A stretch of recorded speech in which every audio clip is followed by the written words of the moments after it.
Hey guys, just wanted to show you something here. This got a little bit of an issue here with the contaminated surface again, and I think I finally figured out where it's coming from. Last video you saw me post regarding the cranberry, or the corner cabinet finish in a cranberry red stain with the black glaze. In the part 4 I kind of talked a little bit about a contamination I discovered in the finishing process.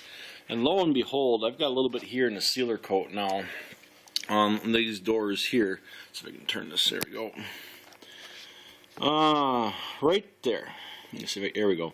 Those little, looks like kind of little divots in the finish, generically known as fish eyes. I've only got it on 3 doors, and these doors are actually stained up at a different day. And what I have discovered it's coming from is over on the air compressor. Let me go and walk over there real briefly here. There is an oil-water separator, and lo and behold, the compressor's been used quite a bit, real heavily lately due to a cheery kitchen. The water separator has been filling up, and I think that's looks to be that there's a little bit of water in there right now. So if I open this up,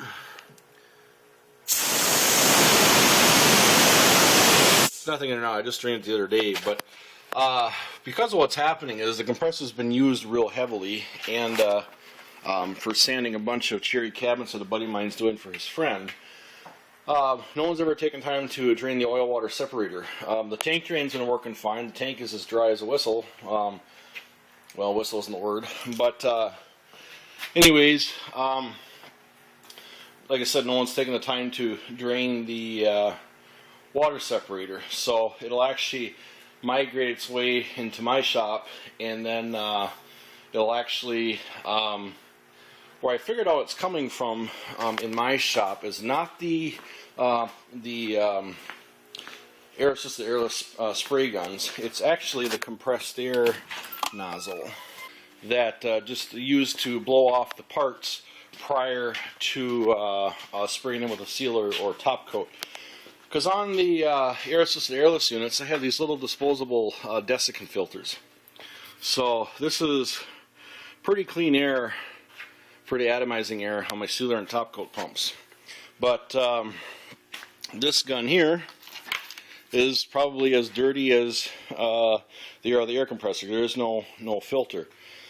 So I guess my next step is going to be, I'm probably going to do 2 things. Number 1 is a preventative maintenance. I've made it just for now to go over there once a day and just drain that trap whether I use it or not. Number 2 is I talked about adding a coalescing filter in this side of the shop here for the finishing equipment, and I think I'm still going to do that because it'll definitely help. And I can actually designated this air nozzle and air hose just for blowing finished parts off, and I can actually tie it into this cart here, put a coalescing filter on that cart, so that way anytime I do finishing I have to use the air that's supplied off that cart. So anyways, to basically fix this, what I'm going to do is I'm going to take some naphtha on a rag, or VMP naphtha on a rag, and I'm going to rub this surface down just to basically get rid of any, hopefully get rid of any contaminations. And then I'll scuff it up really good. This has shrunk quite a bit. Being it's a catalyzed vinyl sealer, it does shrink a little bit to a certain extent, and it isn't near as bad as what it was the other day, but still can be very annoying. So the one mistake I didn't do on that cranberry corner cabinet, I did not take the time to degrease that surface with VMP naphtha. If you're using a solvent-based finish, especially if it's like a commercial industrial, you should be able to use VMP naphtha to kind of degrease the surface, but I would not do it right away after the coating's just dried for like an hour or so. I would do it at least 24 hours or 48 hours later. This is approaching 48 hours, so that's going to be my attempt to fix that. It's just basically degrease it before I sand it, and then scuff it up really good, try and level it out as much as possible without going through the sealer and hitting the stain.